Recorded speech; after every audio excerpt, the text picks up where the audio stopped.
Hello, everyone. Welcome to Amazing Radio. I'll be your host tonight, Kaya, and I have Darren with me as a co-host. And Hello, tonight, everybody. yep, and tonight we're going to introduce Rain BT. Hello. Hello. Welcome. Would you like to introduce yourself? Hello, my name is Rain. I am a spooky, kukui crybaby VTuber. I usually stream on twitch.tv. I have a focus on horror stuff, but I also play a lot of variety stuff, and I like hanging out with chat and saying hi to everyone and meeting new people and making new friends. So I'm really happy to be here. Thank you for having me on. Thank you. You're welcome. Yeah. And hello, John and Ross in chat. Hello, boys. They're two of our regulars.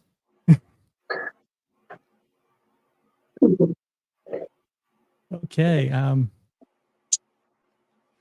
Don't mind me. I am extremely nervous. No, don't be nervous. Don't be nervous.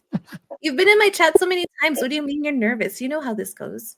You know I like to be chaotic on stream. Very chaotic. We all need that in our streams. Otherwise, where's the fun? Yeah. Oh, yeah. So I don't think I've met Darren before. Probably not. Nice to meet you as well. I work so much that I don't follow a lot of VTubers, and the only VTuber content I get is every now and then I'll be browsing Facebook Reels, and one of the bigger names or one of the newer ones that's gaining popularity will randomly pop up in my Reels, and I'm like, oh, okay. And then I have a couple friends at work. Well, friends. I mean, they are friends, but at the same time, they're also employees that they're also anime nerds as well, and also follow other various VTubers. So it's a good topic of conversation. Nice. Yep. I hope that one day I can be on your reel as an up and coming VTuber. But I mean, I've seen some interesting ones lately, so I mean, you never know. I mean, yeah. And it's funny. The more you interact with people, or the more their name comes up, the more Facebook listens to you, and then it's when it starts directing more content regarding what you just said in your direction. I feel so conflicted about that. Like, there's like a part of me that's like, oh yeah, I want to, grow. I want people to know who I am. I want to get out there, like do all this, like, promotion and stuff. But on the other hand, like, I'm also the sort of person that doesn't like to be perceived. I don't know if that makes sense, but like, I really don't like when like the government knows that I exist, or like, AI and robots know that I'm real. Like, no, I don't want to know. I don't want them to know. I can agree with that. Yeah. Well, that's the thing about VTubing. There's a level of anonymity to it. Yeah. And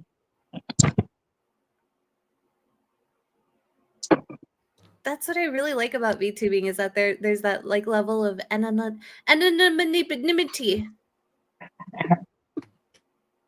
Words. So, Doug did have a few questions. How did you start getting into VTubing? I know I've heard the answer to this, but yeah. I feel like the more eyes I have on this question, the more people are gonna want to know the answer. But like, God, I really don't want to tell the story. But okay, so a small part of it, I'm not gonna lie, was because I wanted revenge. And then the majority, I promise, the majority of it was because like I really wanted to just make friends and not be so lonely and stuff. So that's my very condensed answer.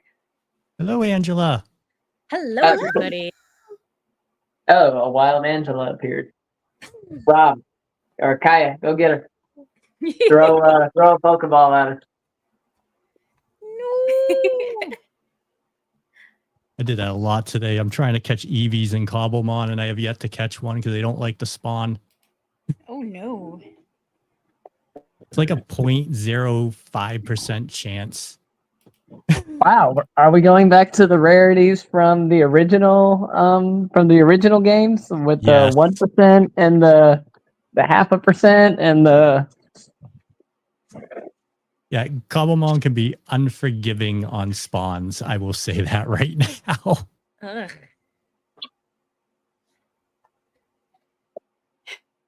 In the end, that's no fun. No, no. wrong person. Okay. Just trying to like catch at least one of each gender so I can just breed them so that way I can get it that way and get eggs to make it easier instead of trying to wait. Because I built my base in Minecraft in the biome it spawns in, and I've only seen one in a week. I have to say, there's no Ditto. That's a worse. I got to look at the percent, but I think it's like a 0.03. Oh wow! I have to say, because Ditto is basically the Pokemon copier. Yep, Yes. it's even So worse. I'm trying to like put together like the pieces and like use context clues to understand like what is going on. Cobblemon is Pokemon in Minecraft? Yes. Oh, good to know. Good to know. Oh, we lost Darren. Oh No, we got Darren back. no! It's Darren 2.0. This is 1.0. Oh, the Original OG. Darren. Yep. The 2.0 got lost when my phone, whenever I switched from my old Galaxy to my new Galaxy, it reset all the cookies, of course, so it lost my 2.0. So that's why you got to see 3.0. And now my tablet was the original, and so it has the default Masogi Kumagawa with the paintbrushes stabbed into him. I see. I see. Now, Rain, how did you choose your character? Okay, so I really wanted to first of all, like blue is my favorite color. So I really wanted blue-haired anime girls to get a little bit more love because I feel like they're not loved enough out in like anime and media and stuff. So I wanted to go with blue hair, and then I really wanted like really colorful things. So I chose the pink because I feel like those two colors go really well together. And then yeah, I feel like I'm a little I can be a little gremlin online and offline sometimes. So a demon just kind of fit, you know. But that's why I chose this sort of design. I feel like the base design is very very basic in a lot of ways. So I'm actually working on a 2.0 design to kind of bring more of my own personality into the design. Well, and I know you're using the customizable model right now too, correct? Yeah, this is a customizable model, but I do have my debut model that was more towards my original design. Oh, and I have a stick tuber model too. Do you want to see the stick tuber model? I love the stick tuber model. Yeah, it's pretty popular. I feel like nobody will let me live it down, but here we go. This is my extra gremlin mode model. This is my pre-debut model, my 0.0 model. Oh, the alpha with the bat wings and the tail. That's adorable. I love this model the most. I had one of my mods make it for me, and I rigged it myself. My favorite part is the tail. So squiggly wiggly. So wavy. Yeah. But this is my stick tuber model, and then I have my debut model. Oh, this is not it. Unless it is. It is my stick tuber model. or sorry, my debut model. This is the one that's like my actual design. So you can kind of see it. Okay. Very nice. Yeah, and then right now I'm using the Senmaku model, which is the one that you saw at the beginning. If it loads, oh no. Oh, There we Oh. go. I was going to say, it wouldn't be Anime-Zing Radio without technical difficulties. We're cursed. Oh no. Well, the file size on that model must be pretty big. It is. It has so many cool customizations, though. I love it so much. I know even mine with like the 4 outfits takes a little bit to load. Yeah, your model is so cute. I love it. I love it. It's so cute. I love the But he blue won't- eyes. I'm biased though. But he won't share his cookies. Selma's over there stealing my cookies. You know, I did watch a YouTube video this morning with basically the 10 levels of chocolate chip cookies. Starting with like the worst of the store bought chocolate chip cookies, working way up to like super duper gourmet and everything in between. Ooh. I already made him hungry before stream. Don't make him hungrier. Controversial opinion. I'm not the biggest fan of chocolate chip. What? Yeah. You know what? That is fair. And a midnight and comments from the chat, whenever we see the day Rain doesn't have any technical difficulties, that isn't Rain, that's from Warp TP. What? I And am then- a scuff queen. That's true. And then bringing this to anime, John Knight wants to know, Rain, what would you consider your gateway anime? Okay, wait, gateway. So like bringing a normie into anime, like that sort of gateway. Yeah. Oh my gosh, I have so many. What So was okay, your it depends. favorite If part it's a from? girly pop, I would definitely push like Sailor Moon. I feel like that's like very safe, very love and friendship and that sort of stuff. But if it's like someone who's not super into that, then maybe I might offer Cowboy Bebop. Cowboy Bebop is my favorite anime ever. It has great music, great animation for its time, great story, just beautiful. Chef's kiss. I think those two would be my picks. I will actually agree with you on Cowboy Bebop. That is one of my top of all time. It's Yep. so good. And I feel weird here. I have not seen Cowboy Bebop. you should. You It is- really need to watch it. And fun It's on- fact, It's on my Darren, list. this is one that I watched start to finish completely dubbed. It's good. It's good, even dubbed. I'm sorry. I feel like I'm coming in with all the controversial opinions, but like I agree. I think dubbed Cowboy Bebop really good. It's amazing. Nope, I will agree. For a very long time, my first experience with the dub was so bad that for a long time I refused to watch anything but subs. And I'm slowly getting better about that. I was the same way. Like I haven't really watched dubs, and that was the reason why, because the dubs were kind of bad. And one bad voice can ruin a show. Yep. Or like just ruin the mood. Mm-hmm. There's this new popular anime coming out. I forgot what it's called, but it's like something bloomed like a flower or something. Have you guys heard of it? Are you talking about Fragrant Flower Blooms? Like Yeah, that one. It's on Netflix and I haven't watched it yet. Yeah, I feel like that's kind of like along the same lines as what you're talking about, Angela, where like one bad voice is just like a huge turn off. Good to know. I'll keep that one subtitled. Yeah, for sure. I watched this up for that, so Yeah. John Knight also is pointing out that this year is the 30th anniversary of Sailor Moon dub. 30th anniversary. Oh my gosh, don't out me like that. Holy shit. No, I feel old. Wow. Don't out me like that. What the? I'm not even 30 yet. Darren, this is more for you, but kind of to everybody, including chat.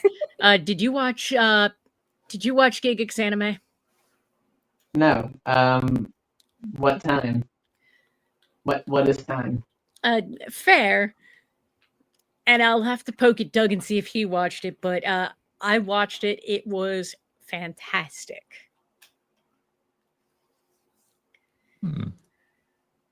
I haven't watched any anime in like the last 3 weeks. Yep. I haven't watched anything new. The only two things I've actually been watching actively right now are My Hero and Spy Family. That's right. Spy Family is this season, isn't it? Yes, it is. I need to get on my anime for this season because I haven't watched anything because I've just been exhausted coming home. You know, I've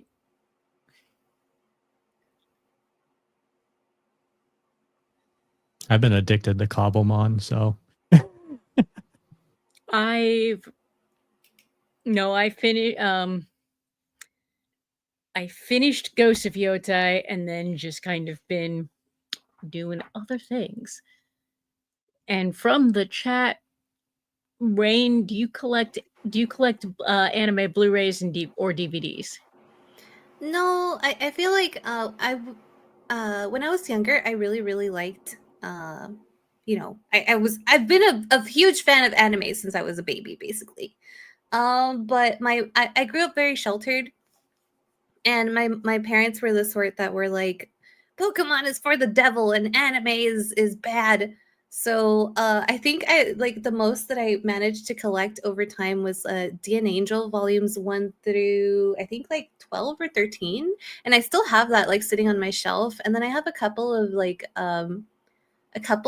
DVDs, but it's not like a full collection. Like one day I really want to have a Spirit Circle manga collection though. That's like my favorite manga ever. Never heard of that one. It's really good. It's really good. I know the feeling. My parents were very similar. Subsequently, I didn't start owning stuff until I moved out.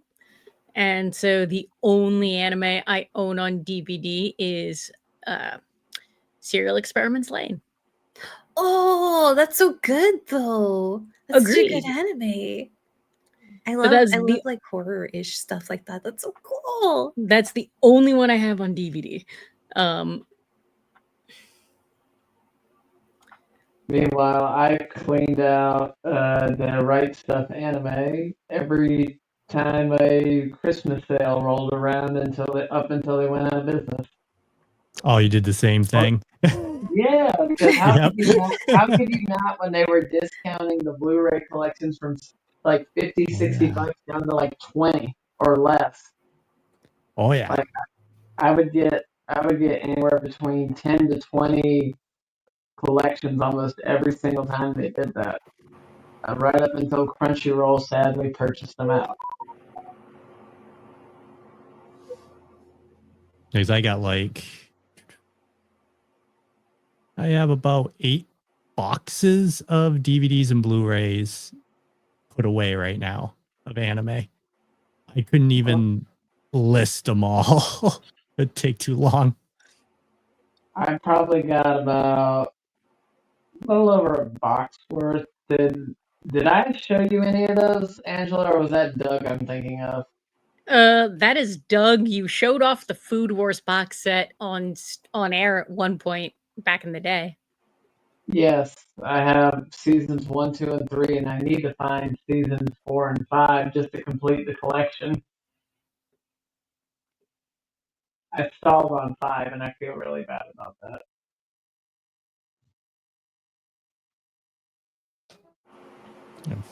Finding some of that stuff's going to be difficult too.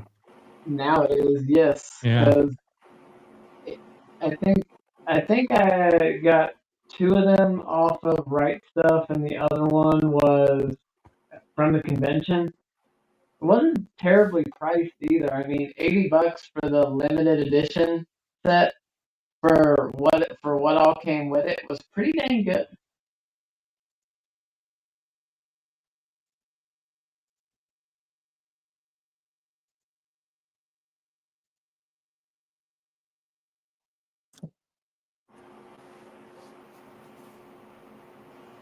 Yep. Yep.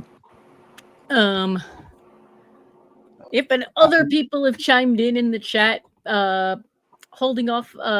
Warp TP says they're holding off on collecting physical media until they have the money to buy most of One Piece. That's a lot, though. Isn't One Piece like really long? Yes. Yes. Is that are they referencing the manga or the anime? Because both of them are just incredibly volume heavy. I would argue the answer is yes. Probably. That's a choice, Warped. That's certainly a choice. I mean, I own the entire Dragon Ball series from the original to GT. The only thing I haven't purchased is Super because of how new it is. I will say, regarding One Piece, I absolutely loved the live action, and I can't wait for season 2 of that. I think I watched a little bit of it, but I didn't get all the way through. I'm not the biggest fan of One Piece, TBH. Unfortunate. My friend tried to get me into One Piece way back when, along with Hunter x Hunter. So those are the 2 series that he tried to introduce me to that were long running. He got me into Case Closed there for a while, but after I made it 80 episodes in and realized there was several hundred more to go, I'm like, oh, I ain't got time for this. Yeah, I never got into One Piece. I was watching Naruto because when I watched anime back in the day, it was all fan dubs, fan subtitles. Mm-hmm. So I have like up to like Horrible Subs was a good sub company. Yep. Or subgroup. So I got like 200 episodes on burned DVDs of fan sub of Naruto. Oh wow. That's the way we watched it. Like when I was in high school, we didn't really like if you wanted to watch the odd type anime, not like the mainstream that you could find in the video store, you had to watch it fan sub. Yep. I feel weird being the young one here, and how I watched anime was in multiple videos on YouTube, or finding them on like Mega Upload, and then having to wait almost an hour to clear the ads and stuff like that. I was gonna ask if you guys were from that era. Yep. Oh yeah. I've heard horror stories. Let me put it this way. I could not get through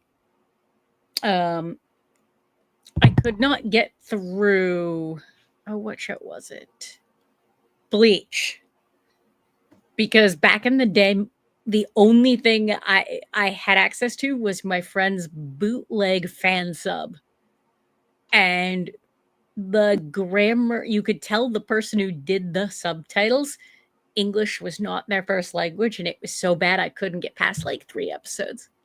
Oh, but they tried. Isn't that like that kind of like thing is so special because somebody out there, even though they didn't try, or sorry, even though they didn't know any like English, tried to share that with someone, And Yep. that's so sweet. I think that the heart behind that is really important. But I totally understand why you didn't get past 3 episodes. I feel like I would have gotten frustrated too. I know there were one time I remember a couple episodes in particular, the English subtitles were taking forever. So I went off and I found the Spanish subtitle because Spanish, I know so much Spanish because of where I work and having to use it every day, and the little bit of Japanese I knew. So I just watched it and Spanish subtitles and was able to understand 80% of everything that was said. Nice, nice. We got a question in the chat. John Knight asks, Rain, have you watched Attack on Titan dub? I have. I've watched it subbed and dubbed. I feel like when I watched it subbed, I was like, I made it through like maybe a season and a half, and I got farther watching it the other way. But I haven't caught up since then. So I think I'm still missing like a couple of seasons. Which part of which season?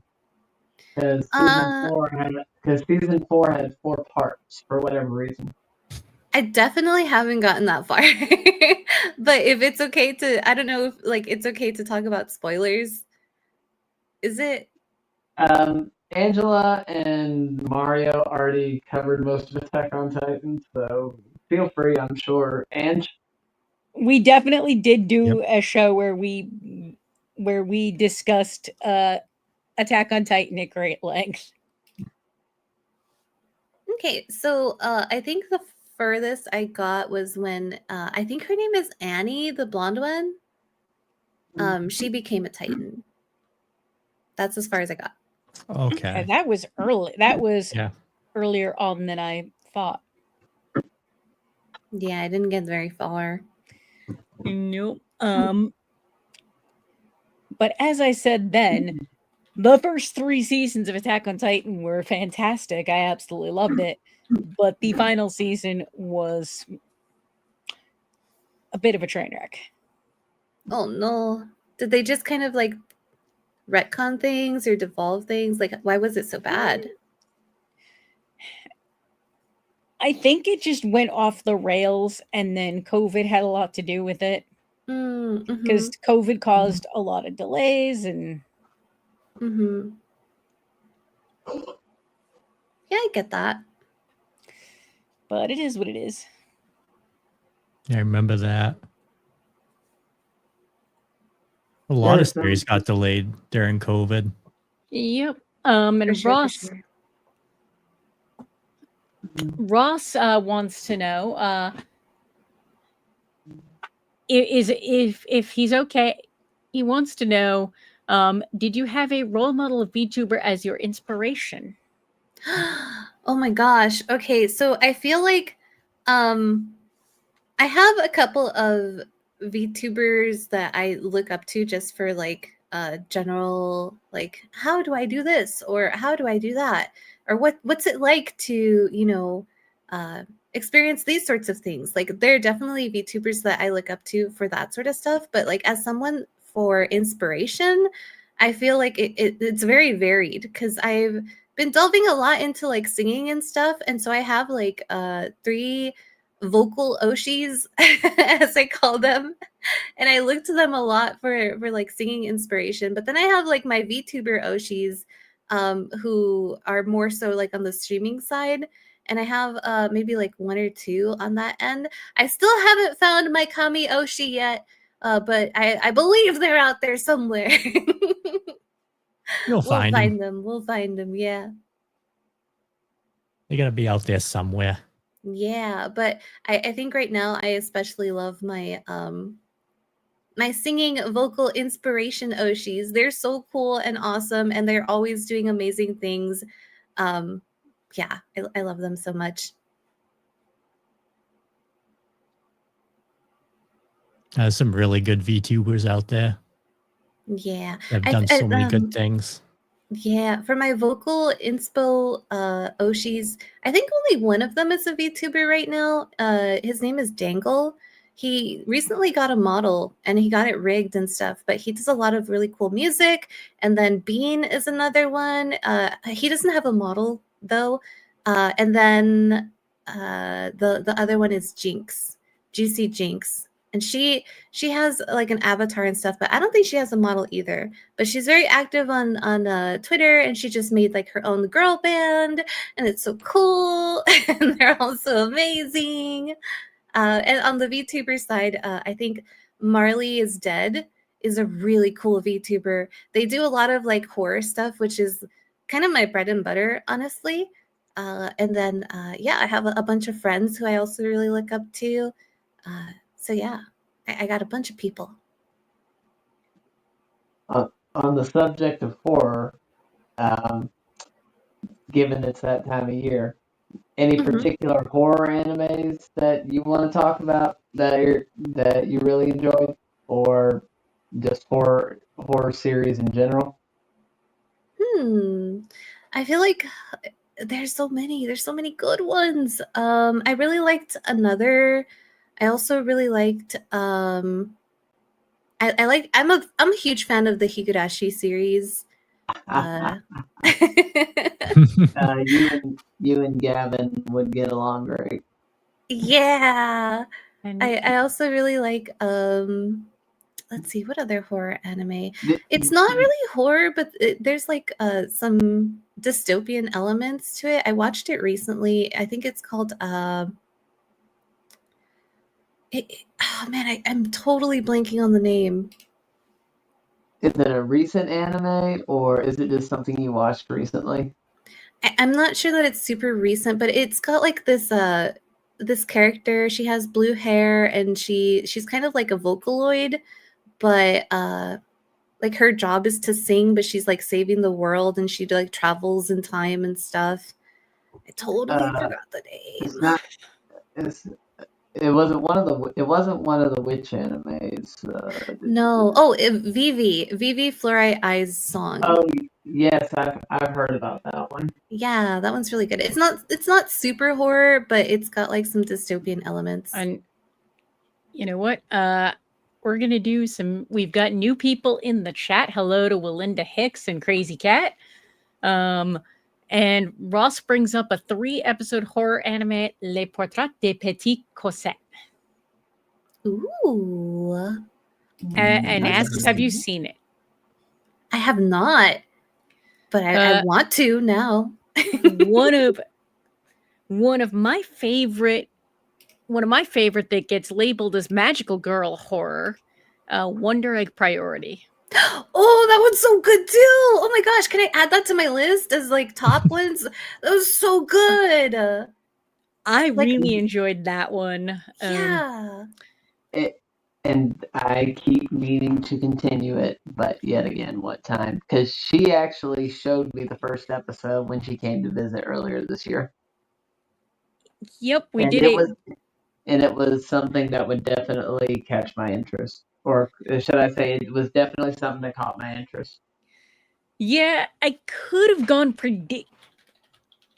Originally, it was going to be Psychopaths, and then I was just like, nah, you're expecting that. That's okay. I hit you with an unexpected one too. That not really horror, but I mean, it's got some gore elements to it. I mean, especially the first 10 minutes. Speaking of gore, John Knight in the chat says, Rain, did you watch Chainsaw Man? I did. I haven't watched the movie yet, but I did watch the anime. I have not seen the movie either, but season 1 of the anime was quite good, in my opinion. I agree. It's really good. I like how silly it is and how it doesn't really try to take itself too seriously sometimes. It's really, really good. I feel it's one of those really popular, but like with good reason, animes out there right now. Now, another good one that does not take itself seriously, and Sakamoto Days. Yeah, I haven't seen that one though. That one's a lot of fun. It really is. Another Did you horror one that I really liked that I watched recently is Takopi's Original Sin. Have you guys Oh, seen that one? I've heard about it. I have so many friends that they'll post like screenshots and like little descriptions as to what's going on during the show that yeah. Yeah. I heard quite a few things about it. Yeah. I'm super picky when it comes to horror as a whole, like as a genre. So there are specific subgenres that I just don't touch at all. Yeah, I would say with this one, like if you're not in a good place mentally, definitely don't watch it because it's a really hard thing to watch. But I also really appreciate like the things that go out there on a like they go out on a limb and try to do something different and tackle subjects that are not really talked about a lot. So that's part of the reason why I like that one. Yeah, no, another horror anime that technically I think it was listed as an OVA because it was only like 4 episodes on HBO Max called Housing Complex C. Oh, I saw that one. Yeah. I love that. That one was definitely a what in the heck did I just watch?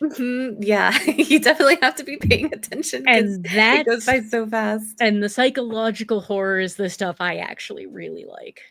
Oh yeah, that's the best. There was also. Oh, go ahead. No, I was going to say on that note, are you familiar with Death Parade? Yeah, I've watched it. I watched it a long time ago though. I think I watched it pre-COVID. That one is one of my highest rated anime of all time, just for the fact that the opening, you'll never forget the opening, and it is incredibly misleading, and two, the psychology behind it is actually quite interesting, and just everything in general. Like it was one of those more unique anime that came out. Yeah, for sure. There was one that was like a Hulu exclusive also. I think it was like oh man, I'm blanking on all of these names, but it was about this boy trapped in a girl's body, trying to be a bodyguard for this other boy. And they were like trying to figure out his past and find out where he belongs and stuff. But it's like a post-apocalyptic world. Oh, I know which one you're talking about. Now you got me blanking. I know what you mean. No, I'm gonna be going through. Hello, Sorry Berry. Crazy Cat. We're kind of talking about we're mostly talking about horror anime, but we're also kind of touching on tangents of other shows. And on that note, John Knight says, Rain, have you seen any isekai anime? I'm not the biggest fan of isekai. Oh, there you go. I'm sorry. You found your sister in his taste for isekai. I will say there are a few good ones, but they're so few and far between, and right now there's too many. Yeah, there are too many. Can we get something new and different? No. I just want a regular good slice of life anime. Goodbye, Crazy Cat. Lovely to see you. And Warp TP says, to this day, Paranoia Agent will always be their favorite thriller anime. I love Paranoia Agent. The what is it? Satoshi Kon, right? Satoshi Kon is the creator. He does so many good like paranormal, like psychological horror stuff. And Sorry Berry says, hi there, just here to support Rain. Hello, Sorry. And then asks you, have any anime openings or soundtracks made it to your playlists? Oh, so many. I think Kaya, we were listening to some of them yesterday or the day Yep. before. I have some Dot Hack in there. I Ooh. have some items from, let's see, let me open my Spotify. A Full Metal Alchemist. I should so probably many. just post a link to my anime playlist to AZR socials, because my list is all over the place. Yep. Yeah, I do. Mine is too. I do some like music review streams sometimes where like I'll have people submit like their top 3 or their top 5 songs, and we'll like listen to them on Twitch and stuff. And I've had a couple of really good entries in there for like anime openings and stuff. And so it's a really great way to showcase what you're listening to and what you like about music and stuff. 'Cause, on my list, I have 2 openings. Actually, 2 openings and 1 ending theme that are really good songs, but the shows themselves were kind of meh at best. Oh no. Which ones? On My Own by Hyde, which was the ending theme from a show called Mars Red. Mm-hmm. But I love Hyde. Got to see him play that song live during my trip to Japan last fall. Oh wow. And then there's one by Lisa from a show called Back Arrow, which was a hot mess, which was honestly up to a certain point your typical shonen, and then just turned into a hot mess. Mm-hmm.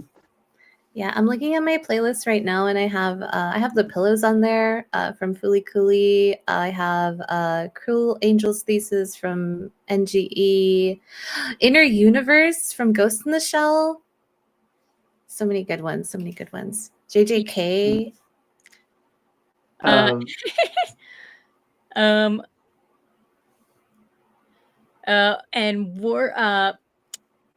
we're gonna read these completely out of order because you'll see why in a minute.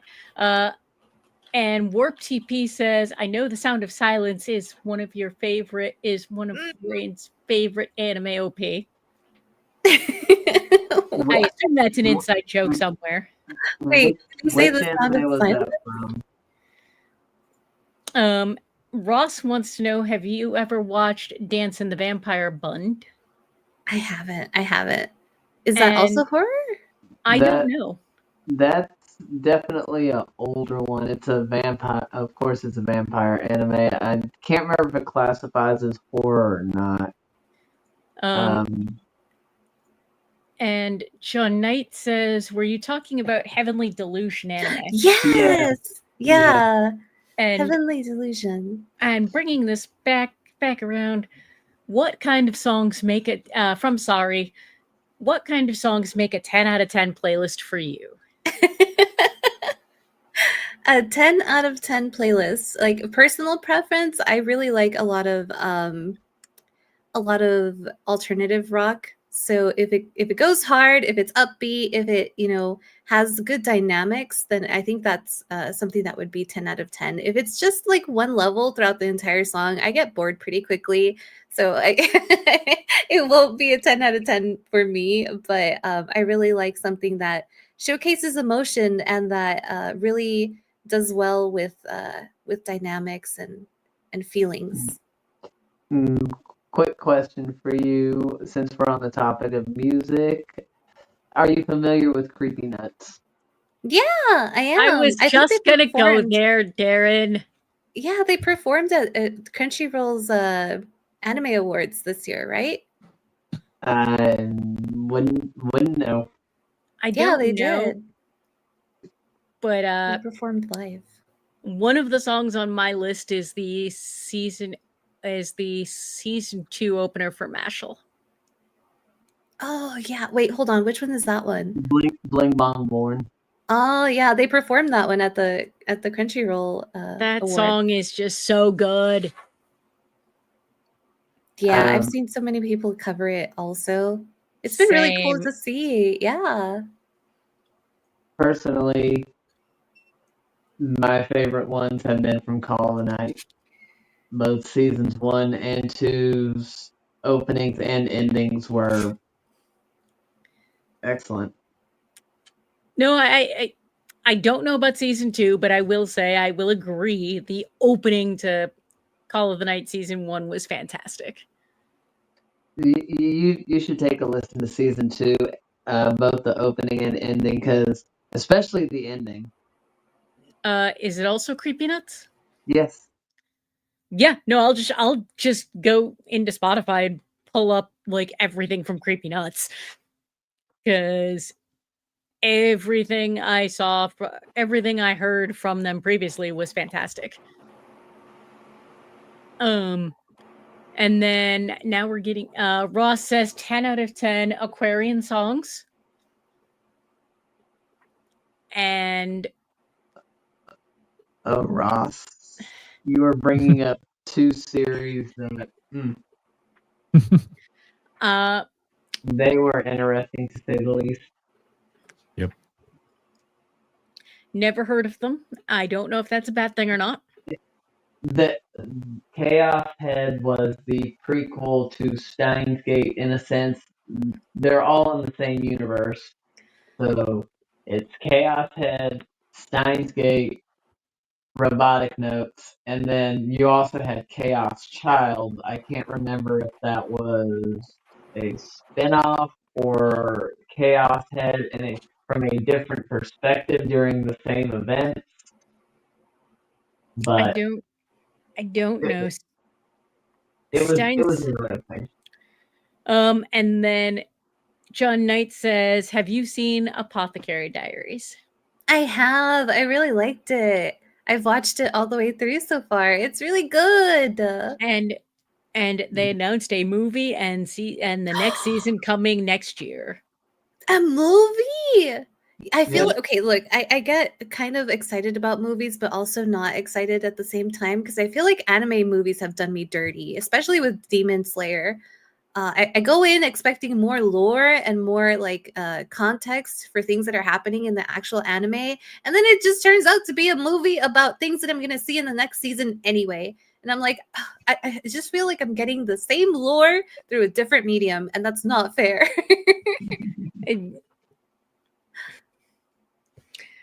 Speaking of Demon Slayer, John Knight says, "Have you watched? Did you watch Demon Slayer dub?"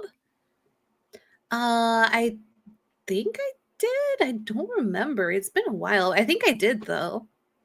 And Darren, for clarification, according to Ross, Chaos Child is the sequel to Chaos Head. Okay. That makes sense, and if I'm not mistaken, the event still predates Steins Gate. Yeah, I don't know. I don't know either. Steins Gate is one of my highest rated animes of all time because it's dang near perfect.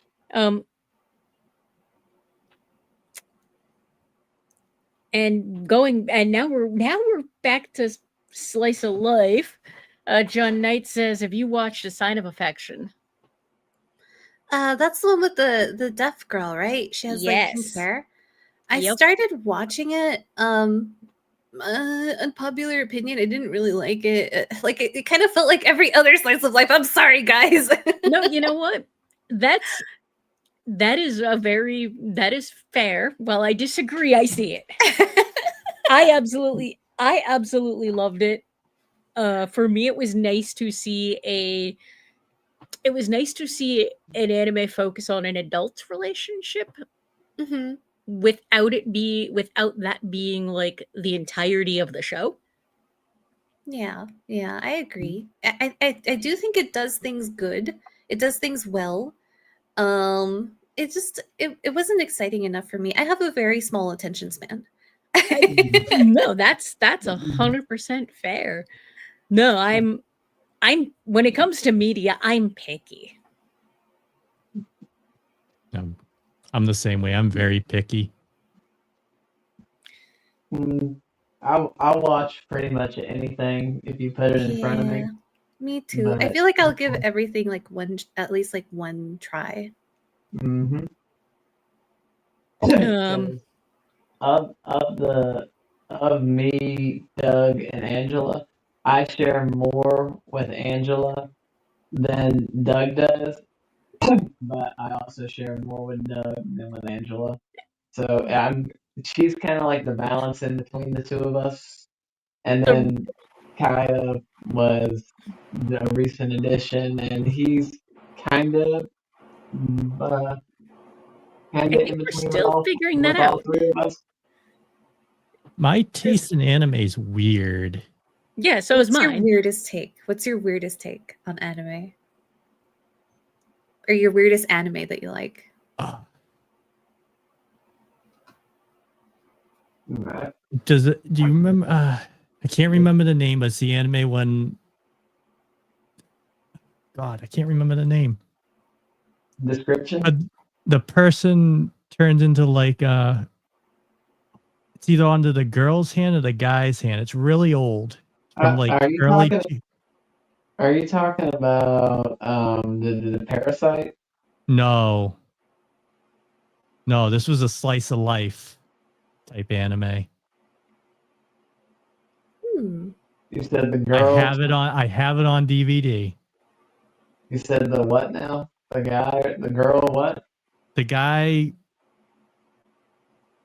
I want to say the girl gets in an accident and then she like appears on the guy's hand.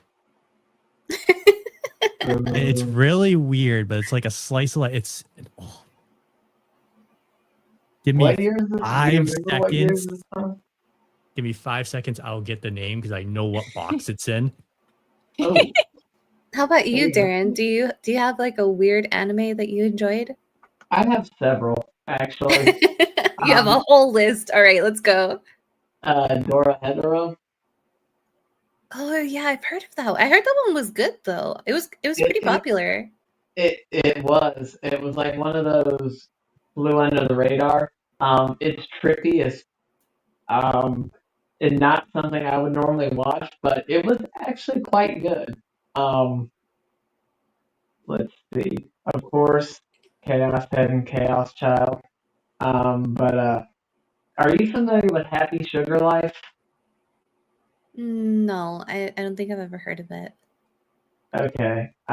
Basically, you got a teenage-ish girl finds this really young girl, kind of orphaned by her parents or whatnot, and ends up basically taking her in. And she kind of goes batshit crazy, ends up like she wants nothing to come between the two of them to the point where she'll go as far as killing people that she knows, that she perceives as a threat. And her aunt is crazy, to say the least. Uh, Basically a story. She basically kidnapped the girl to an extent, Hmm. but it's crazy. And the And anime then was go ahead, yeah. the anime's Midori Days. I think I've heard of it, but I haven't It's watched from it. 2004. Okay. Um, Let's see. There was one. There was another trippy one. Uh, have you ever heard of Flip Flappers? Mm-mm. Yes. That one was off the wall, classic Studio Gainax and Trigger. Like it, even though it wasn't those studios, like it gave off vibes for the animation for it. It was Oh, unique. you can't even watch this on Crunchyroll anymore. I'm not surprised. Really? See, I suppose for me, it's more the it's less about specific shows and more about the dichotomy. Because Serial Experiments Lane is definitely one of the weird ones on my top list. But on the other hand, you've got for old classics as Mangadao. Oh yeah. You I've want only ever seen clips from it. you want an adorable slice of life, watch that one, and that's one where I will recommend you watch it subtitled. Okay, all right, nice. And then for the weirdest, most recent one that me and Doug have watched all the way through, and Angela has started watching. Do you know where I'm going with this, Ange? Why are we going there? Because they said weird. Interspecies reviewers is weird. Oh, Oh god. oh, I thought we were going somewhere completely different. And no, interspecies reviewers is awesome. I know. That sounds weird. That sounds definitely- really weird. It definitely is weird, definitely inappropriate, but Yes. definitely hilariously awesome. It really is.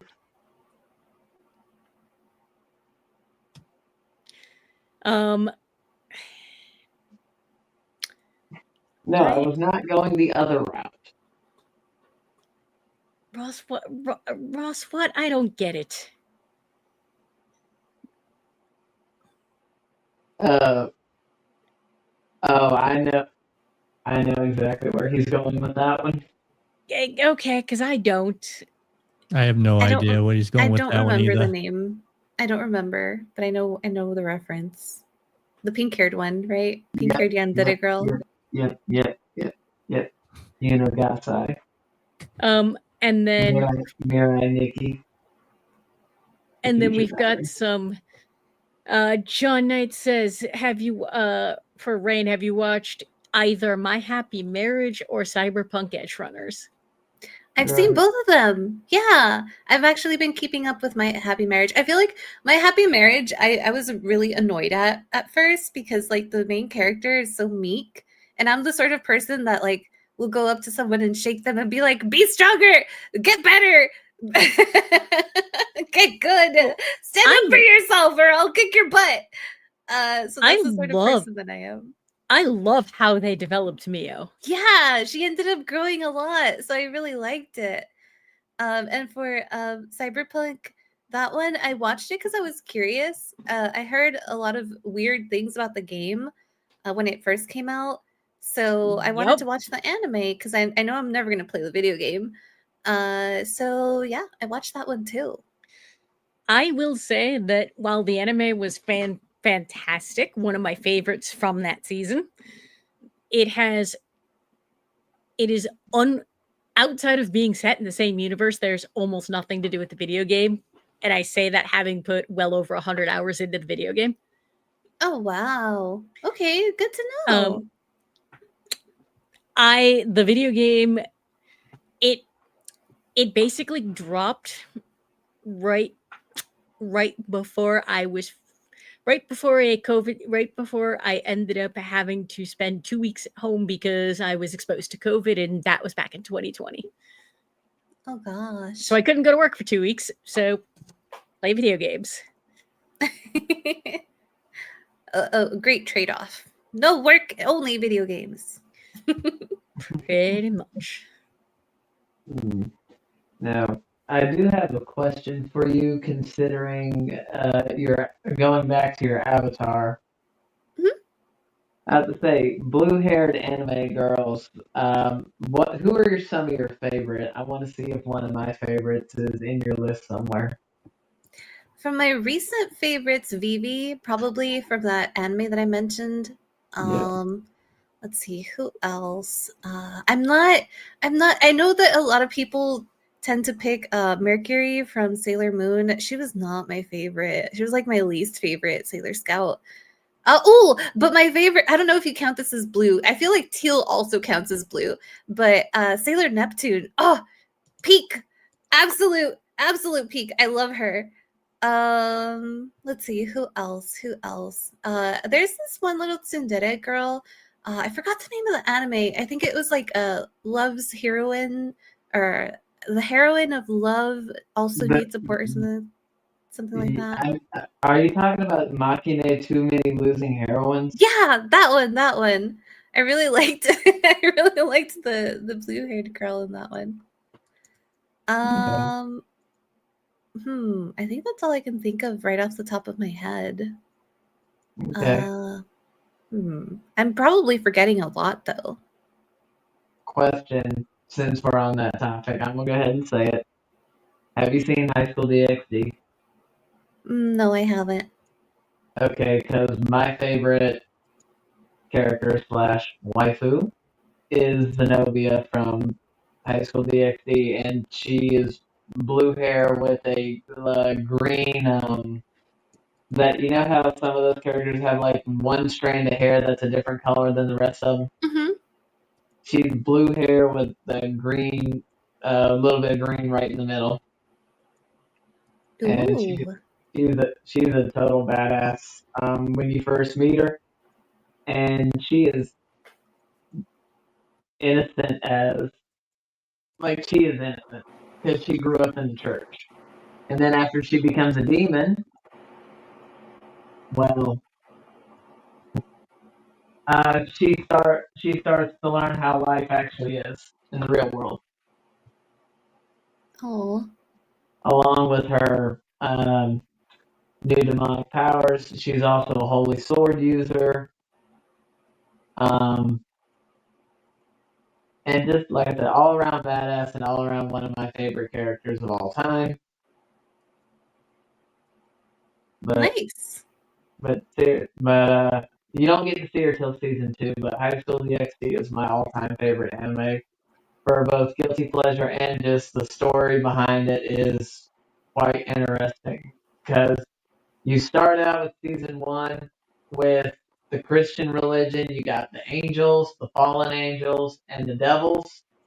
And then as the seasons progress, you get into other religions. You get the Norse gods involved. You get the Hindu gods involved. You get the Greek gods involved. You get historical figures involved. You get popular artifacts from history involved. King Arthur. Let's see. Let's see, King Arthur. You got Sun Wukong from Journey to the West, of course. So just a little bit of everything. Nice. From the chat, Ross says his 2 favorite blue-haired anime girls are Yoshino from Data Live and Setsuna from Redo of Healer. I'm gonna admit I have not seen either of those. Me neither. Redo of Healer. You said you became a VTuber for revenge. That whole show is about revenge. Yep. Like they did this main male character so wrong. Everything he does, sadly, is very much justified. I also really liked Aqua from Konosuba. How can you not like the water goddess, the goddess that always well, she loves her bottle. She can't sleep without her bottle of alcohol. The party trick goddess. I do not remember. No, I don't. John, changing the subject, John Knight says, "Have you watched Rain? Have you watched Kaiju 8?" I have. Kaiju, I really enjoyed that one. Yeah, I'm still getting through it.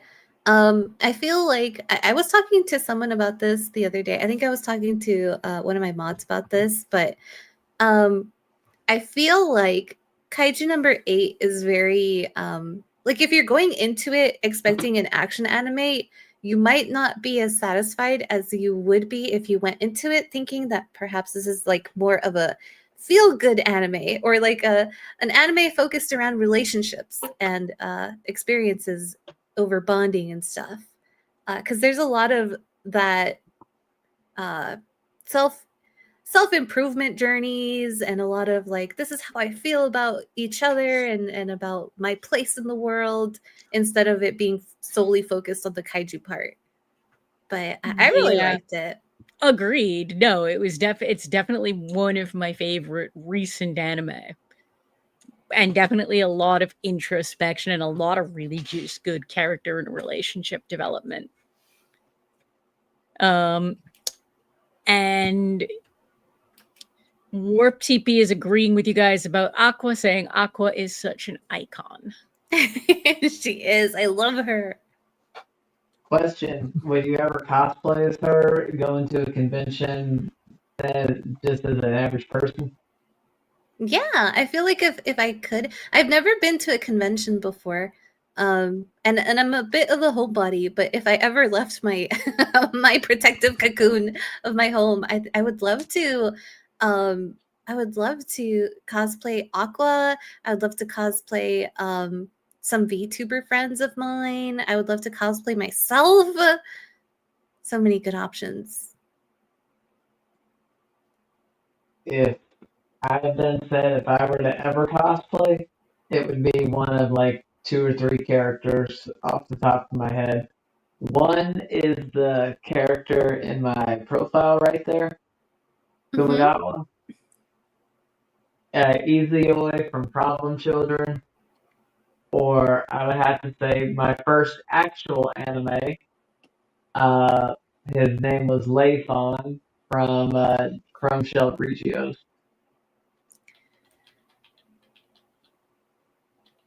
No, I've done a fair amount of cosplay over the years. Funny you bring up Sailor Moon. One of my cosplays many, many years ago was my best friend and I did Sailor Scouts. Aw, She did Mercury and I did Mars. Aw, you got the better one. That's so cool. I love Mars. She's so awesome and badass. And then yeah, I've done other ones, but and then when my husband and I got engaged, we were actually both in our Final Fantasy cosplays, and he proposed during a convention photo shoot. Oh, that's so cute. That's adorable. Oh, I love that.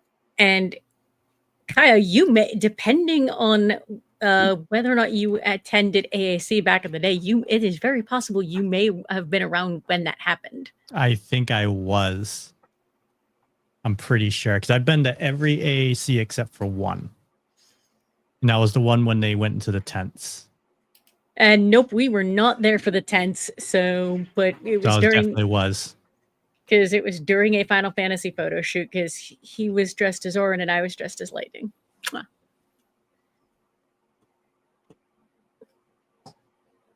This makes me hope that next year AC is at a good venue because this year was the last year at the current one.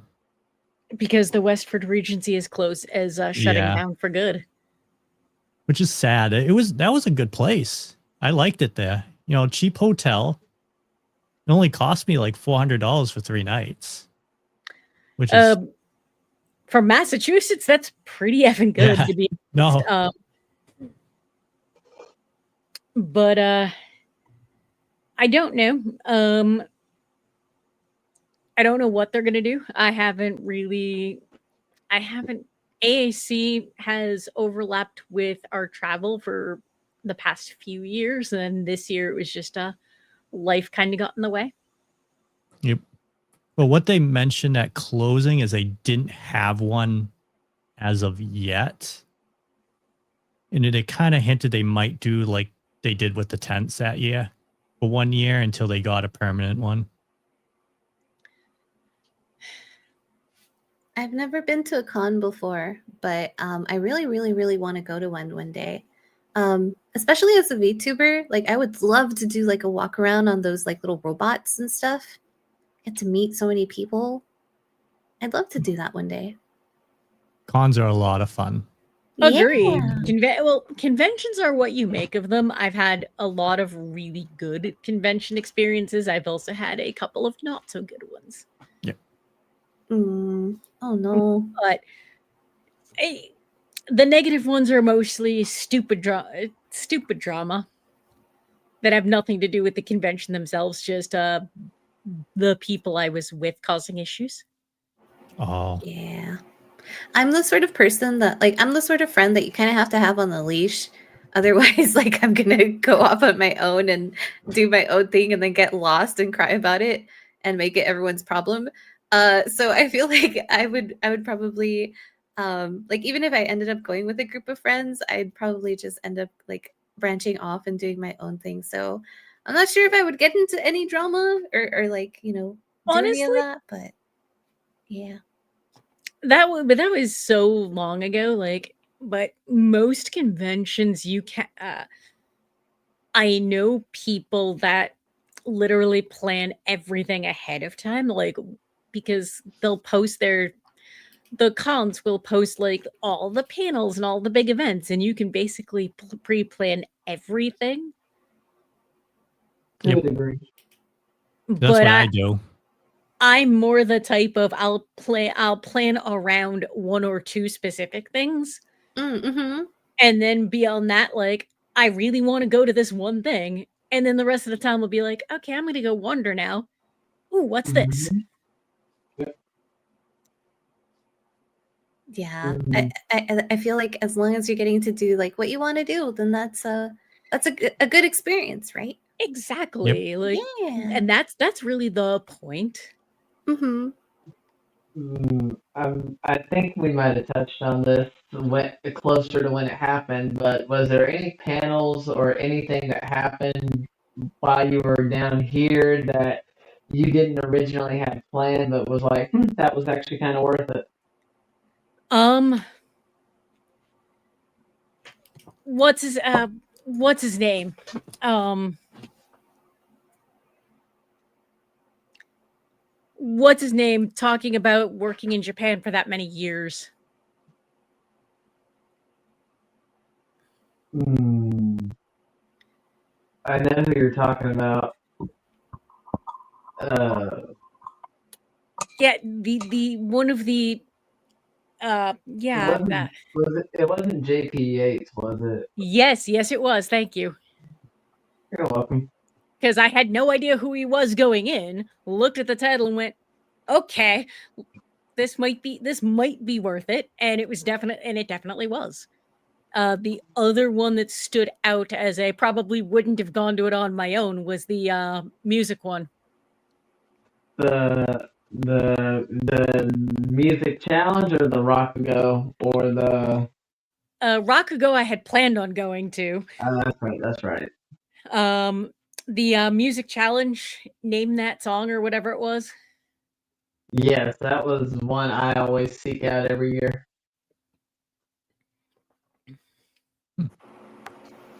I was Well, surprised by how much I recognized but couldn't remember. Yeah, that's always embarrassing. You know the music, but you can't remember the artist or the song name for whatever reason. Yep. Happens all the time to me. Like even with anime, it's like I can't remember what it's called, but I know what it is. Yep. And now Ross has sent us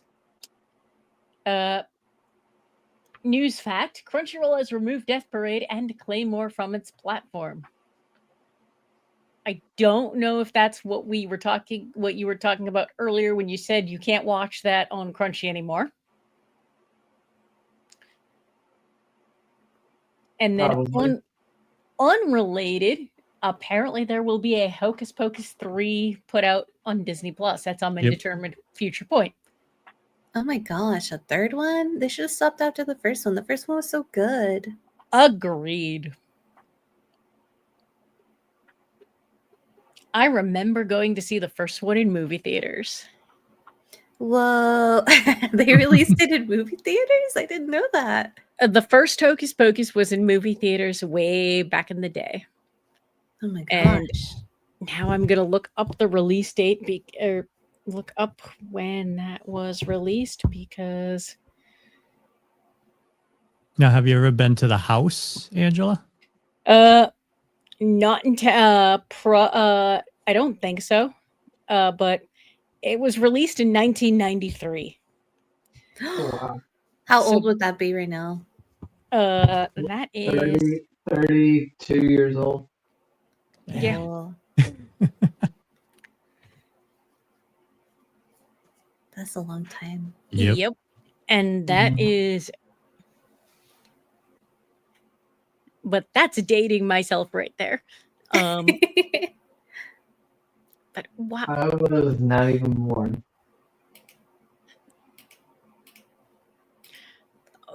I every time Ross, every time you bring up some of these sequel announcements, I say this. Why do they need to make sequels to everything? Why can't they just leave properties well enough alone, especially 10 plus years later? It's called money. They know what works. I know. And that it's like, and what I think too is you don't see many original ideas anymore. No. It's like originality is like gone. Well, with all this media that's widely available, it's really hard to come up with stuff that's original nowadays. And everything that's out. And Warped, you're absolutely right. He says, I don't know if that's a good part. Gotta cash on that nostalgia. You are absolutely right. As much as I disagree with it, but that's exactly what it is. And they're taking all of these franchises and making arguably too much content. But hey, what do I know? I just work here. Wait, you're employed? Does that mean you're getting paid? You're getting paid? Uh, Do I get paid? If I could get paid to run my mouth and have opinions, absolutely. Where do I sign up for that? They can pay in about to say, cookies. It's called Let's Twitch TV. let's keep streaming, Ange. We'll get monetized one day. And then I'll immediately get blacklisted for some of my opinions.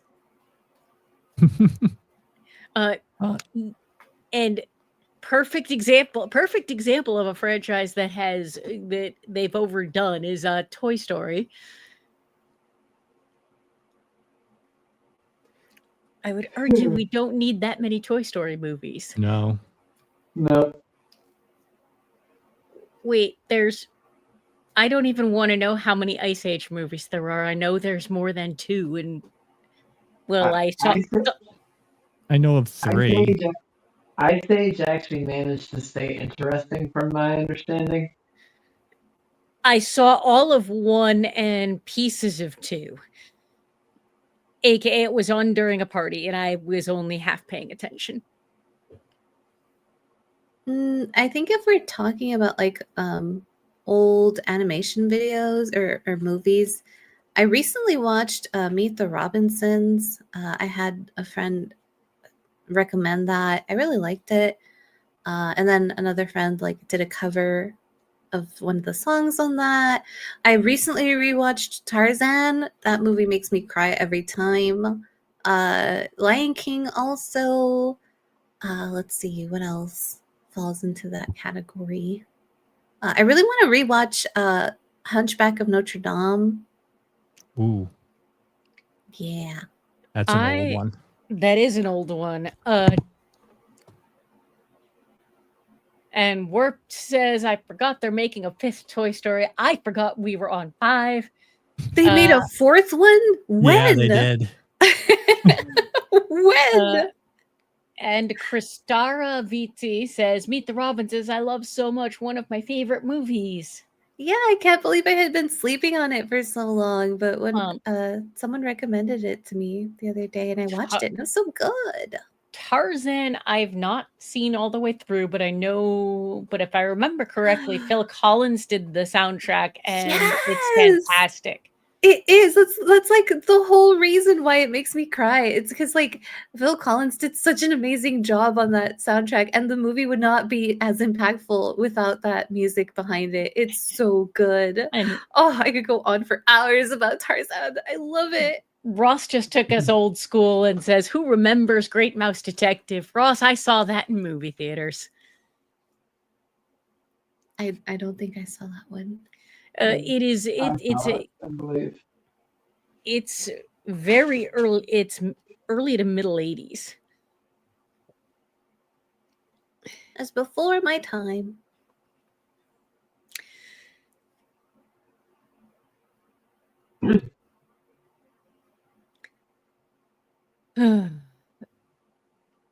That way.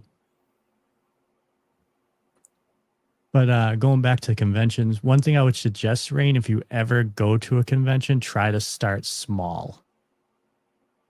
Like a small convention first? Yeah, try small first, then go into the big. You'll be way overwhelmed with like the big ones like PAX, Unless Anime Expo and stuff like that.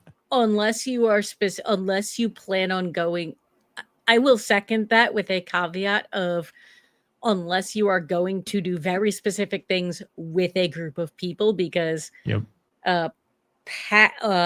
PAX East in Boston is very, very, very large and very overwhelming. I'm the sort of person that likes to take on the world. At least try to.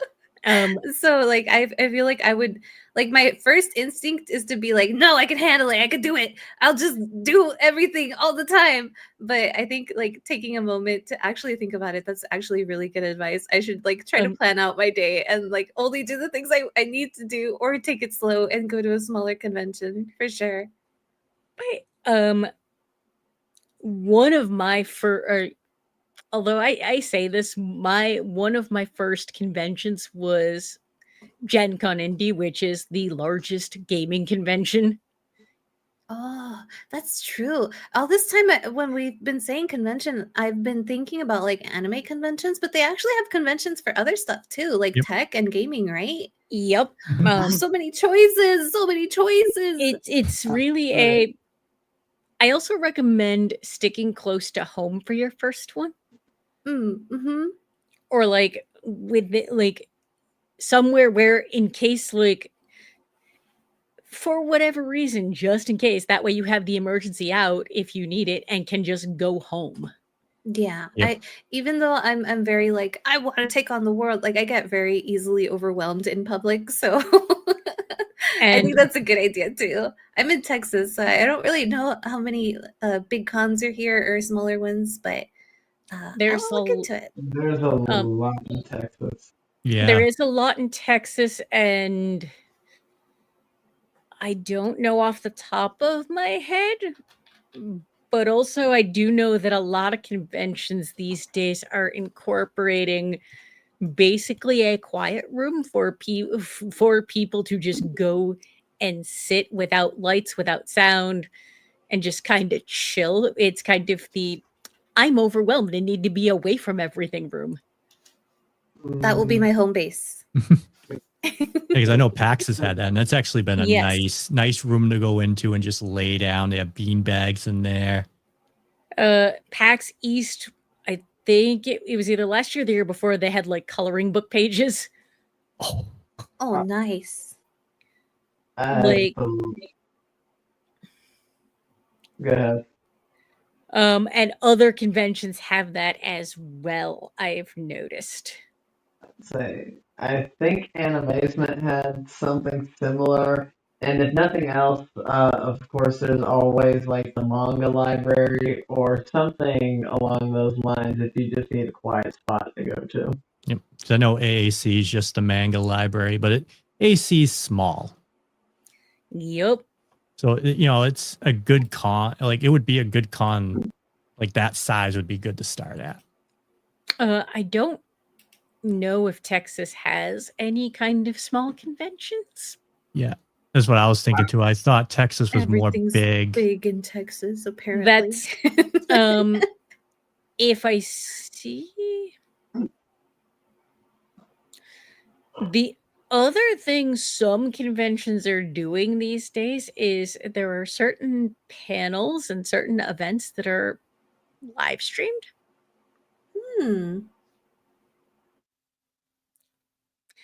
I don't necessarily know how that works because I'm one of those I'm one of those people that I'm very much a go to all the things in person kind of person. Mhm. You're an adventurer. Yep. Well, I know PAX streams some of their stuff. Yep. And they just stream it right to their like Twitch and YouTube. Yep. And they I don't know about I know there's other events in New England that do specific stuff on Zoom as well. Ooh, excuse Nice. me. Interesting. In honor of Halloween, which is coming up real soon, Rain, do you by any chance have a favorite horror creature? I am a kukui. So, like my model is a kukui, so that would be my favorite. A kukui is I'm just gonna assume that nobody knows what a kukui is, but it's this little demon creature from Mexican American folklore, and it hides under your bed and in your closet, and it's kind of like the boogeyman. It's the thing that your parents will tell you, like, "Hey, you better behave, or the kukui's gonna come get you." So that's one of my favorites. And because we skipped around the chat, there's in the chat, John Knight says, have you watched any of Overlord? I have, but I didn't like it. You are not the only one who I've heard say that. Yeah, it was not good. I'm sorry. And then the next one on that line is, have you watched ReZero? No, I haven't. That one, is that part of the Fate series? No. No? ReZero is completely standalone. That's the one where the guy is reincarnated into another world and basically dies just about every episode, but when he dies, he gets brought back to a point in time, and the decisions he makes will decide if he dies again or keeps going. Like he's basically immortal at this point. And you got the seven sins. You got the witch. It's an interesting series. Because That is very interesting. The seven did I say the seven sins? Yeah. Because you have, it's like the witches and each like part of like the sins, I believe. Like is like greed, is lust, gluttony, sloth. 7 deadly sins. But going back to the chat, Ross brings up the Guillermo del Toro Frankenstein movie that's going to be on Netflix November 7th. Yes, Ross, that is definitely on my radar. I actually like Guillermo del Toro. And I believe that's also got a really good cast. So yes, that's on my radar. Once I watch it, I'll have opinions for you. And then Ross also says, to you, Rain, Kakui is a chupacabra,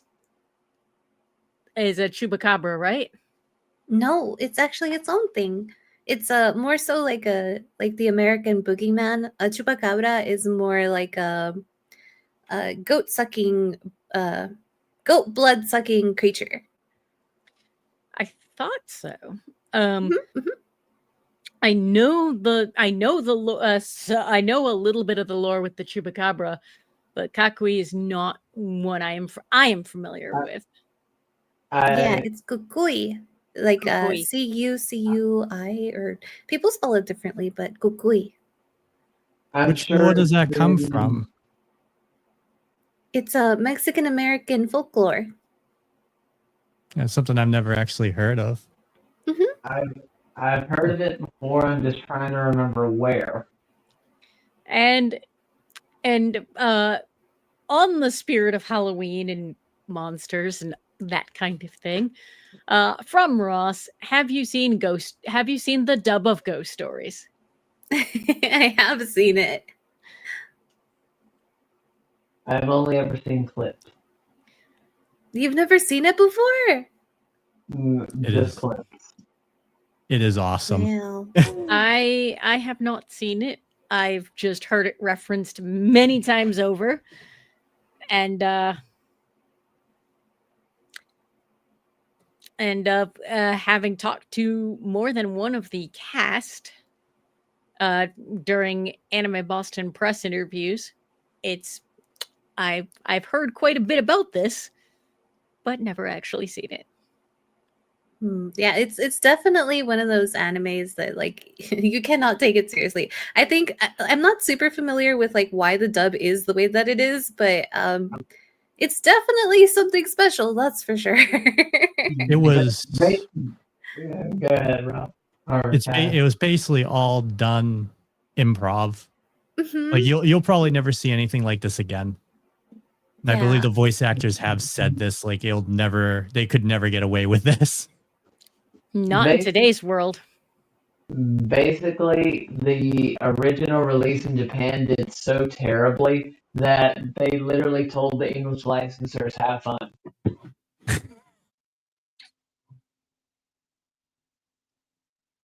Just do what you want. Just like help us break even. Like we are so far in the hole with this, it's not even funny. So just do what you can to break even. Like we don't even care what you do. That's basically the gist of what happened. That was a really funny series.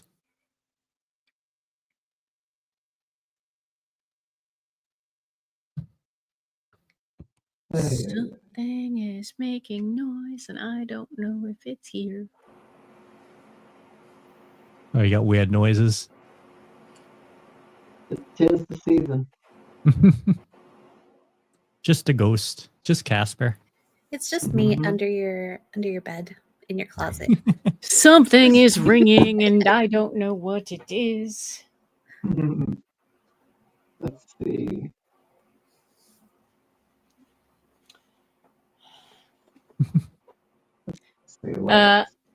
And John Knight says, have you watched My Dress Up Darling? I have not. I think there was a period of time where like Twitter was really pushing a whole bunch of a whole bunch of like GIFs and clips from the anime into my feed from like random people. And so I feel like I've watched it, but like not really. I think it's a really good slice of life. But that's just me. I have yet to watch it. If you want to learn about cosplay, there you go. Bingo. And Ross says in reality news, yesterday was Marion Ross's 97th birthday, the mother in Happy Days, and the voice of SpongeBob SquarePants' grandmother. I'm going to be the weird kid. I never watched SpongeBob and never cared to. My sisters were both obsessed with it. I absolutely hated it. I watched it all the time since release. Yeah, I watched it growing up. It was I feel like the earlier seasons of SpongeBob are a lot better than like the later ones or the more recent ones. Well, they said season 1 was more geared toward adults. Yeah. I think go ahead. No, that would make sense as to what. That would make sense as to why the older of my two sisters absolutely loved it. Despite yeah, go on. But a lot of shows back then, like you had Ren and Stimpy, Rugrats, they were a lot different, and I kind of feel like they were more towards adults and not kids, even though they were like cartoon. I feel like morning. I feel like those shows were. I feel like they were trying to replicate the whole Disney animated classic mantra of being kid friendly, but also something the adults could watch without wanting to strangle someone. Yep. So were they trying to be too much like the Looney Tunes to an extent? Or I don't More, think SpongeBob was like Looney Tunes at all. Because I'm talking about more in terms of the humor. no, not necessarily Looney Tunes, just more of the kid Rugrats specifically. I actually did watch a fair amount of, and it was definitely something kids could relate to, but there was definitely some hidden humor that the adults got that was buried. So the kids didn't necessarily get it, but they Yeah. didn't need to. I really liked SpongeBob. I feel like I quote a lot of it. But like to Kaya's point, like I feel like a lot of the cartoons from that era kind of like were intended to be that way, where like the kids wouldn't really get it, but adults could. SpongeBob, I feel like it didn't really do that too much. Maybe in the first season a little bit more than in the others, but even then, I don't feel like it did that too much. Yeah, I don't know. I've seen like outside of like the memes and people quoting it all the time. I never really watched it, never really got into it. And what, like, my sisters were both obsessed, and what little I saw just never grabbed me. Mm. Yep.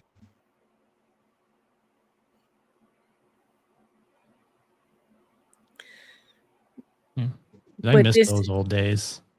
but I mean, Yeah. I think this 100% gets into one, very little original media anymore.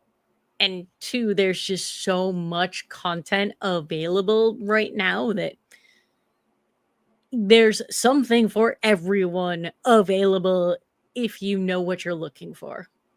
Mhm. Yep. Yeah, and I think SpongeBob is a perfect example of like not a lot of like original content, because I feel like the later seasons, like now the more modern ones, are even like cannibalizing upon itself, where like it's just repeating a lot of the stuff that it did earlier in the seasons. So it's like, yeah, not a lot of originality anymore. Which is sad. Yeah. Agreed. And I mean, the same can be said for South Park. True. Like the original South Park was a lot better than the stuff they got now. Of course. They could get away with a lot more.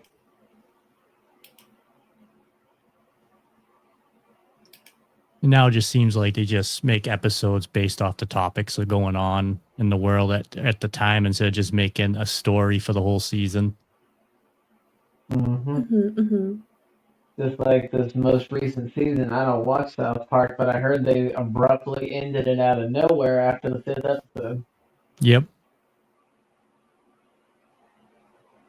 with no explanation, and the new season confirmed for the following year.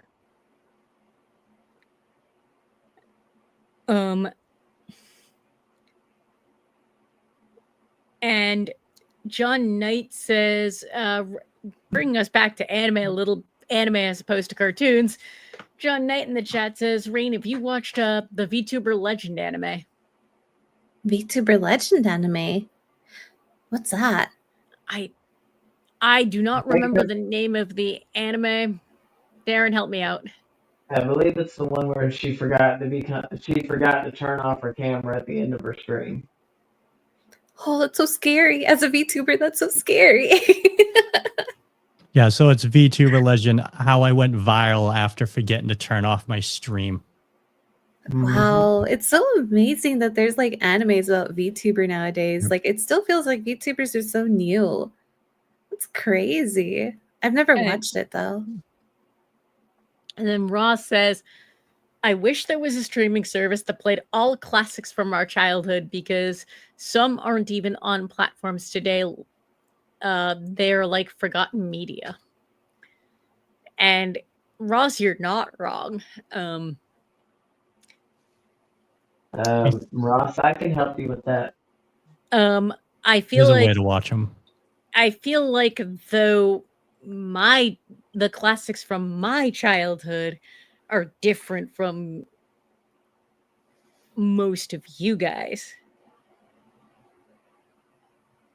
I'm about to say, I grew up in the late 90s and early 2000s, so I would expect so. Because I grew up in the 80s into the early childhood for me would have been 80s into early 90s. Okay. But then again, there's just some classics that we've all seen. But I also didn't watch a lot of the animated stuff consistently. Growing up, I was limited for many, many years to PBS because we never had cable. And very rarely would I hang out at a friend's house long enough to watch anything that wasn't on cable. And then how I discovered anime per se was the CW for kids. It all started with like Yu-Gi-Oh and Pokemon, of course, and then eventually it became Dragon Ball, and then the whole Dragon Ball series. And then my friend had his slumber party, and they ended up showing Chrome Shell Regios. Then when I started driving him until he got his license, he would show me random anime after school, and that's how I got into anime in general. But for the longest, I was limited to whatever came on free TV or whatever we would get from Blockbuster or something like that. Whereas that era would have been high school for me. And my best friend worked at a Suncoast video store in the mall. And she would use that and then just pick out anime to import, because she could do that. And subsequently, it was one of those. She would bring, like, when she would come over to my house, she would bring over VHS tapes and we would watch a couple of shows that way. Did you guys ever watch that show called So Weird? I know Never heard of it, but never seen it. I feel like it was a Never. big fever dream for me. Like it was so weird. Not to like roll credits or anything, but I remember watching it as a kid and being legitimately freaked out by it. And then I tried watching it recently, like maybe a couple of months back, and it was still really creepy. It was one of those old shows that still kind of holds up to time. Yeah, I never watched it. Nope. Never heard of it. Because that would put me, I think I was in high school during that series. Because no, Darren, much like you, I had very limited screen time. When I was younger, we didn't have cable. And then I was also one of those kids that did all the things. So I was almost never home at any given point. Yep. Because I know back then I would get out of school and then I would go to the YMCA. They would have a little place and we'd play Magic the Gathering. We'd go around the corner to the card shop, buy packs, we'd go back. We have tournaments.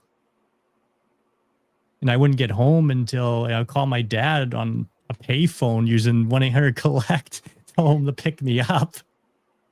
And I wouldn't get home till like 6, 7, do my homework, and then go to bed. Whereas for me, it was the other way around. Whereas it would be go home, do homework, and then either high school would have been go to work or go to it was either work, Girl Scouts, martial arts. Well, yep. Yeah, because So I had Boy Scouts and I had martial arts too.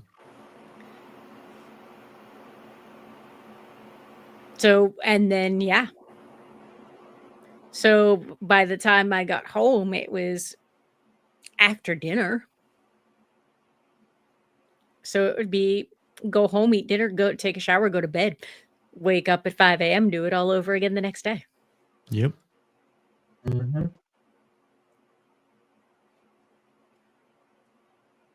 Yeah, because I would say my first animes was Digimon and Sailor Moon. And I remember this had to have been middle school.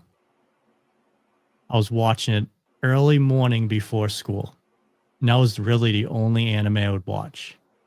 And it wasn't until I got, I want to say, my second year of high school that I traded in a poncho for a VHS of Ghost in the Shell, the movie. And that's how I got into like anime full. I started getting fan subs. That's when the internet really started. You gotta remember, the internet didn't really start until what? Like early 2000s? Thereabouts, Yeah. maybe the tail end of the 90s, but Because most of us wouldn't have really had internet till then. because I had internet during high school, which would have been the late 90s, but it was dial up, it was slow as molasses, and The dark ages. and early college is when the internet for me became what it is. Yep. And with DHL came out, because I remember dial up being yelled at to get off the internet so they could use the phone. Yep. And I had two sisters, so we had to share. Hence limited screen. Hence, everybody got limited screen time if it wasn't for school. Yep. And then, but anime, I got introduced to a couple of shows in high school, but a lot of it was college, and then beyond. Yeah, my first anime was probably Pokemon or Dragon Ball, but I remember like growing up, kids can be like really mean. But like I remember my friends were like, you can't like Dragon Ball because it's a boys show, so you have to like Sailor Moon. And so like I was a secret, I was a closet DBZ fan for the longest time. I got shown Dragon Ball in college, and I did not like it. It was not for me. But that bothers me on many levels, that you got told you can't like something because of your gender. Yeah. That But I really liked it. I really liked the show. And like and you know, every people like what they like. It doesn't matter. Yeah, it's true. I feel like nowadays, like it's more acceptable for anyone to like anything, right? But like back when I was a wee child, kids were really mean about it. I will 100% agree. However, nowadays we have different problems, like how toxic the fandoms are. Oh yeah. Like like you can't go anywhere on social media without like you say something how I say I don't like something, and people will just rip into it. It's like, I'm entitled to my opinion, for crying out loud. I'm not saying it's bad. I'm saying I don't freaking like it. You know, the director for One Punch Season 3 actually deleted his Twitter because of how brutal the fandom got in regards to Season 3. Like, they went from attacks on the show, basically to an extent him himself. Like, he posted a whole thing saying he's sorry, but that I can't maintain this. Like, this is, y'all have gone way too far. And that's exactly it. It's It's gotten bad over the years. Like it was bad enough exactly. back in the day when everybody thought anime was friggin' porn. Because I was told that multiple times. And you kind of Uh, had to. Warner for kids. I had to, yeah, agreed. Um, but this is something I could ramble on at great length, but I'm not going to because we've only got 5 minutes left. Yeah. So I'm just going to read the last couple of comments. John, bringing us back to something maybe less divisive. John Knight says, Rain, have you watched Fairy Tale, the anime? I remember watching the first couple of episodes, but I fell off really early. Like I don't even remember it anymore, to be honest.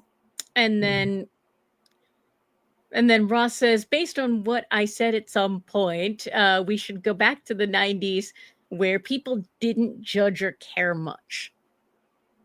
I think I think the reason that was because people weren't as open about a lot of stuff, so there was a lot less to judge. and Yep. and nothing was instantaneous. Back Oh. then everything had like your 24 to 48 hour period where nobody knew anything. Mm-hmm. Well, I don't think most people back then didn't really have cell phones too. Because I know I didn't get a cell phone till freshman year of high school. I didn't get a Same. Go ahead, Darren. I was about to say I didn't get a cell phone until I was in high school. I can't remember if I was a freshman or a sophomore. I didn't get a cell that phone was until 2000 college. That was 2010 for me. I didn't get a cell phone until college, so middle 2000s. So you were always carrying around change in your pockets, right? That's what 1-800-COLLECT was for.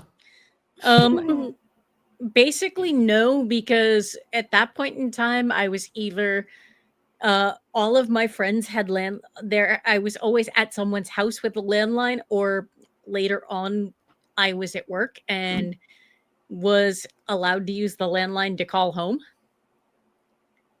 Yeah. I mean, on the rare occasion we needed payphones, yes, I had a I always had change, but I don't really remember, outside of one very specific instance, I don't remember much ever needing it. There is only 1 or 2 gas stations left that I can think of in this area that still has their payphones outside their store. Whether or not they still work, I have no idea. And shall look at the time. I believe, I wow. could be wrong, but I believe we are time for shameless plug.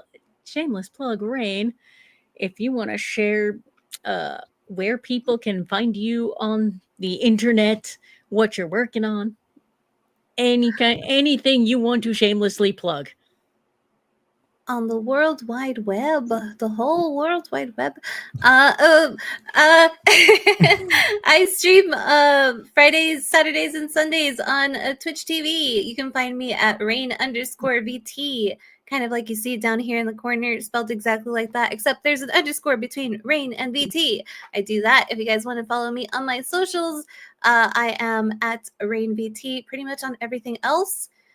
Just Twitch for some reason is a little bit different, but yeah, I do a bunch of stuff. We do music review streams sometimes. We do community games where we all sit together and play stuff. I think our next one is going to be Minecraft coming up next month, and then we also have a lot of exciting stuff going on I'll be playing Elden Ring in December. We've got a hand cam stream. So many cool, fun, awesome things going on.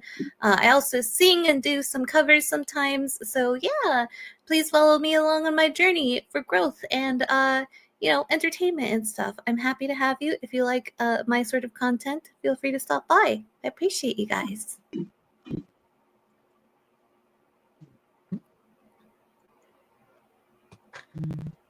Well, all right.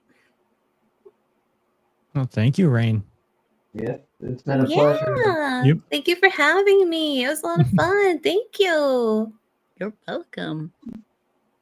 Now, quick question. Mhm. I know we're short on time. Do you have any questions for us?